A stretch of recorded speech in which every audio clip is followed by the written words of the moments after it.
আজকে আমি আপনাদের সামনে যে বিষয়টি নিয়ে আলোচনা করব এটা হইতেছে চরিত্র।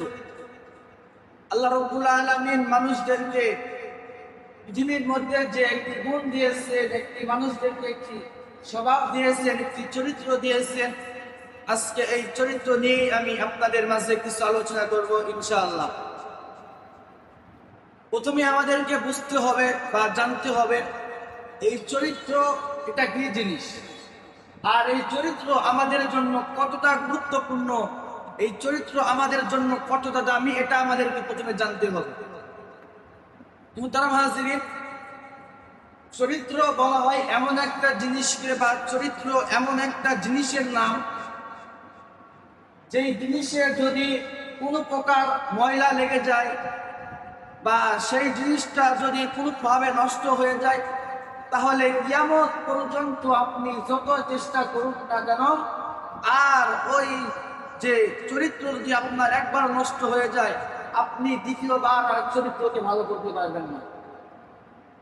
যেরকম ভাবে বোঝানোর জন্য একটি উদাহরণ দিই, আপনারা যদি একটি খাতার সাদা পেজ যেখানে কোনো লেখা নেই, আপনি যদি সেখানে কলম দিয়ে একটা দাগ দেন, তাহলে সেই যে আপনি কালো কালি দিয়ে দাগ দিলেন সেটা কিন্তু সাদা পেজের মধ্যে স্পষ্টভাবে ভেসে উঠবে। আপনি যদি চান যে এই সাদা পেজটাকে, যে লেখা ছিল লেখাটা যদি আপনি ঢাকতে চান, বা লেখাটা যদি আপনি সেই পেজ থেকে মুক্ত করতে চান, তাহলে আপনাকে করতে হবে কি, সেই লেখাটা আপনাকে বোঝানোর জন্য কোনো একটা এমন জিনিস ব্যবহার করতে হবে, যেই জিনিস সাদা কাগজের উপরে যদি আপনি ব্যবহার করেন, তাহলে পরবর্তীতে আপনার এই সাদা পেজের ভিতর আর কোনো দাগ দেখা দেবে না। তো আমাদের যতটুকু আমরা জানি, এমন কোনো কলম বের হয়নি, বা যদি আপনি সাদা বা লাল রঙের কোনো কালি দিয়ে কোনো সাদা পেজের উপর দাগ দেন, আর আপনি তারপর যদি দাগটা মিশানোর চেষ্টা করেন, তাহলে কিন্তু আপনি পারবেন না। কারণ আপনি যদি পেন্সিল দিয়ে দাগ দেন, তাহলে আপনি রাবার দ্বারা তাকে মিশাতে পারবেন, কিন্তু যখন আপনি কলম দিয়ে দাগ দেবেন, সেটা কিন্তু মিশানো যাবে না। তাহলে আপনি যদি তাকে মিশানোর জন্য পানিতে ভিজিয়ে রাখেন, আর যদি তার মাধ্যমে ওই দাগটাকে তোলার চেষ্টা করেন, তাহলে দেখবেন সেই জিনিসটা আরো নষ্ট হয়ে যাইতেছে। সুন্দর একটা জিনিসের ভিতরে আপনি দাগ দিলেন, সেই দাগটা তোলার জন্য পানির ভিতর দিলেন, পানির ভিতরে যখন দিবেন তখন দেখবেন জিনিসটা আরো নষ্ট হয়ে যাবে। ঠিক চরিত্র আমাদের জন্য, একটা মানুষের জন্য, মুসলমানের জন্য ঠিক চরিত্রটা এমন একটা জিনিস, যদি আপনার চরিত্র একবার নষ্ট হয়ে যায়, আর আপনি যদি পরবর্তীতে সেই চরিত্রকে ঠিক করার জন্য চেষ্টা করতে থাকেন, আপনার চরিত্র আস্তে আস্তে আরো খারাপ হবে। আপনার চরিত্রকে আর ফিরে আগের মতো করা যাবে না। তাহলে প্রথমে আমাদেরকে জানতে হবে যে চরিত্র এটা এমন একটা জিনিস, চরিত্র এটা এমন একটা প্রকার, এমন একটা জিনিস, যে জিনিস যদি একবার নষ্ট হয়ে যায়, বা সেই চরিত্রের যদি একবার দাগ লেগে যায়, কিয়ামত পর্যন্ত আপনার দাগ সেটা আর মোছানো যাবে না। আপনার সেই চরিত্রে দাগটা কিয়ামত পর্যন্ত চলে যাবে।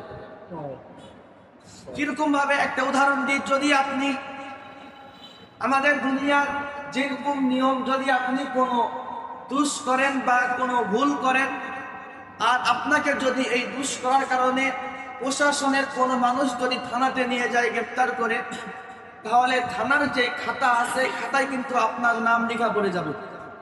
2-1 মাস বা 2-1 দিন পর যদি আপনাকে থানা থেকে বের করে দেওয়া হয়, তারপরেও কিন্তু সেই আপনার সেই নামটা ওই থানার খাতায় লেখা থাকবে।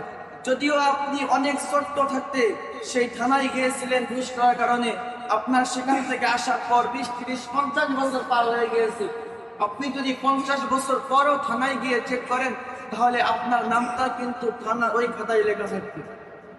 ঠিক এইরকম ভাবে চরিত্র আমাদের জন্য এমন একটা দামি জিনিস, যদি চরিত্র একবার দাগ লেগে যায়, বা চরিত্র যদি আপনার একবার নষ্ট হয়ে যায়, তাহলে আপনি আর কোনোভাবে সেই চরিত্রকে ফিরিয়ে আনতে পারবেন না।